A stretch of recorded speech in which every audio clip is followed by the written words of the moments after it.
एक जमाने की बात है। नीले समंदर की गहराइयों में हाय एक समंदरी सूर्य। मलका अपनी 3 जलपरी बेटियों के साथ रहती थी। मलका के शौहर समंदरी बादशाह एक बड़ी लड़ाई में शहीद हो गए थे। उनके बाद ये खानदान एक छोटी सी मरजान की झोपड़ी में रहने लगा।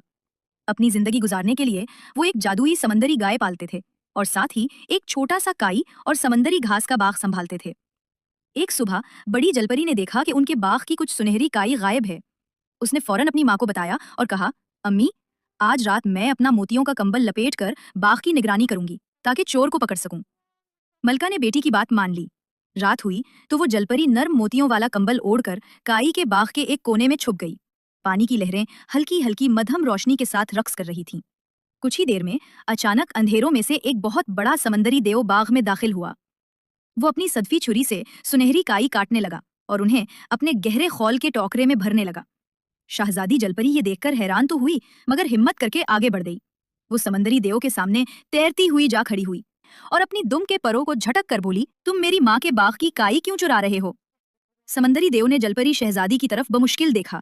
चुप रहो, वरना तुम्हें भी उठाकर साथ ले जाऊंगा, उसने खौफनाक रराहट के साथ कहा और अपनी सदफी छुरी से सुनहरी काई काटने लगा। कुछ ही देर में उसका गोल घूंगे का टोकरा तकरीबन भर गया। मैंने तुमसे सवाल किया था, समंदरी चोर, शहजादी ने जोर से कहा। तुम हमारी माँ की कीमती काई क्यों चुरा रहे हो? देव ने एक बार फिर गर्राया और फिर बिजली की सी तेजी से आगे बढ़ा।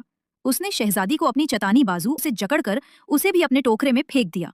शहजादी समंदरी काई के दरमियान दब गई। दुम के परों से छुटकारा पाने की कोशिश करती रही, मगर बेसूद। देव अपनी भारी टोकरी